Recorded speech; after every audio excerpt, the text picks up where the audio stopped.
നമസ്കാരം. ഇന്ന് വാർത്താ സമ്മേളനത്തിൽ മുഖ്യമന്ത്രി പിണറായി വിജയൻ കേന്ദ്ര സർക്കാരിനെ പ്രവാസികളെ നാട്ടിലെത്തിക്കുമ്പോൾ സ്വീകരിക്കേണ്ട നടപടിക്രമങ്ങളെ വിമർശിച്ചുകൊണ്ട് രംഗത്തെത്തുകയുണ്ടായി. കേന്ദ്ര സർക്കാർ പറയുന്നതനുസരിച്ച് കൊറോണ വൈറസ് ബാധിച്ചിട്ടുണ്ടോ എന്ന പരിശോധന നടത്താതെയാണ് വിദേശ രാജ്യങ്ങളിൽ നിന്ന് ആളുകളെ എത്തിക്കുന്നത് എങ്കിൽ അവർ 7 ദിവസം സർക്കാർ ക്വാറന്റൈനിൽ കഴിയേണ്ടി വരും എന്നാണ് മുഖ്യമന്ത്രി പിണറായി വിജയൻ വ്യക്തമാക്കിയത്. കോവിഡ്-19 അവലോകന യോഗത്തിന് ശേഷം തിരുവനന്തപുരത്ത് വാർത്താ സമ്മേളനത്തിൽ സംസാരിക്കവെയായിരുന്നു മുഖ്യമന്ത്രി ഇക്കാര്യം വ്യക്തമാക്കിയത്. കേന്ദ്ര സർക്കാർ അറിയിച്ചതനുസരിച്ച് കൊറോണ വൈറസ് ബാധിച്ചിട്ടുണ്ടോ എന്ന പരിശോധന നടത്താതെയാണ് വിദേശ രാജ്യങ്ങളിൽ നിന്ന് ആളുകൾ എത്തുന്നത്. വളരെ അപകടം പിടിച്ച രീതിയാണ് ഇത്. വലിയ അപകടത്തിലേക്ക് നമ്മെ കൊണ്ടുചെന്നിടും എന്നുള്ള കാര്യവും മുഖ്യമന്ത്രി വ്യക്തമാക്കുകയുണ്ടായി. ഒരു വിമാനത്തിൽ ആർക്കെങ്കിലും രോഗമുണ്ട് എങ്കിൽ അത് ആ വിമാനത്തിലെ മുഴുവൻ യാത്രക്കാരിലെയും ബാധിക്കും എന്നുള്ളതാണ്. രാജ്യത്താകെ രോഗവ്യാപനത്തിന് ഇടയാക്കും എന്ന് മുഖ്യമന്ത്രി ചൂണ്ടിക്കാട്ടുകയുണ്ടായി. കേരളം പ്രവാസികളെ തിരിച്ചെത്തിക്കാൻ ചിട്ടയോടുകൂടിയ പദ്ധതി തന്നെയാണ് ആവിഷ്കരിച്ചിട്ടുള്ളതെന്ന് മുഖ്യമന്ത്രി പറയുകയുണ്ടായി. അദ്ദേഹം പറഞ്ഞത് ഇങ്ങനെയാണ്: ലോകവ്യാപകമായി അംഗീകരിക്കപ്പെട്ട സുരക്ഷാ മാനദണ്ഡങ്ങളുണ്ട്. അതിൽ ഒരു ഇളവും വരുത്തുന്നത് ശരിയല്ല, അത് അനുവദിക്കാനാകുന്നതുമല്ല.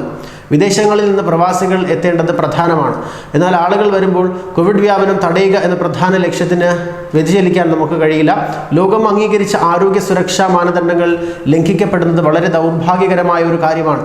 അവിടെ നിന്ന് യാത്ര തിരിക്കും മുൻപ് തന്നെ പരിശോധന നടത്തേണ്ടത് അത്യന്താപേക്ഷിതമാണ് എന്ന് പ്രധാനമന്ത്രിയോട് ആവശ്യപ്പെട്ടിട്ടുണ്ട് എന്നും മുഖ്യമന്ത്രി വാർത്താ സമ്മേളനത്തിനിടെ വ്യക്തമാക്കുകയുണ്ടായി. കേന്ദ്രം പ്രഖ്യാപിച്ചതുപോലെയാണ് ആളുകൾ വിമാനത്തിൽ നാട്ടിലേക്ക് തിരിച്ചെത്തുന്നതെങ്കിൽ ഒരിക്കലും അവരെ വീട്ടിലേക്ക് വിടാൻ സാധിക്കില്ല എന്നുള്ള കാര്യം മുഖ്യമന്ത്രി തറപ്പിച്ച് പറയുകയായിരുന്നു. ചുരുങ്ങിയത് 7 ദിവസം ക്വാറന്റൈനിൽ, സർക്കാർ ക്വാറന്റൈനിൽ കഴിയേണ്ടി വരും. വിമാനത്തിൽ ആരൊക്കെ വരുന്നു അവർ മുഴുവനും സർക്കാർ ഒരുക്കുന്ന ക്വാറന്റൈനിൽ നിർബന്ധമായും കഴിയേണ്ടതുണ്ട്. 7-ാം ദിവസമാണ് അവരുടെ കാര്യത്തിൽ PCR ടെസ്റ്റ് നടത്തുക. ആ ടെസ്റ്റിൽ നെഗറ്റീവായവരെ മാത്രം വീടുകളിലേക്ക് പറഞ്ഞേക്കുകയും ചെയ്യും. PCR ടെസ്റ്റിന്റെ ഫലം പിറ്റേന്ന് കിട്ടും. പോസിറ്റീവാണ് എങ്കിൽ ആശുപത്രികളിലേക്ക് അയക്കും. വീടുകളിൽ പോകുന്നവർ തുടർന്ന് ഒരാഴ്ച കാലം ക്വാറന്റൈനിൽ വീട്ടിൽ തന്നെ തുടരണമെന്നും മുഖ്യമന്ത്രി വ്യക്തമാക്കുകയുണ്ടായി. കോവിഡ്-19 വ്യാപനത്തിന്റെ തുടക്കത്തിൽ ഇറ്റലിയിൽ നിന്നും മറ്റ് വിദേശ രാജ്യങ്ങളിൽ നിന്നും ഇന്ത്യക്കാരെ ഒഴിപ്പിക്കുമ്പോൾ ആദ്യം ഇന്ത്യൻ സംഘം അവിടെ എത്തുകയും തിരിച്ചു വരുന്നവരെ പരിശോധിക്കുകയും ചെയ്തിരുന്നു. വിമാനങ്ങളിൽ അടച്ചിട്ട യാത്രയാണ് എന്നുള്ളതും നാം ഓർക്കേണ്ടതുണ്ട്. വൈറസ് വ്യാപന സാധ്യത അവിടെ കൂടുതലാണ്.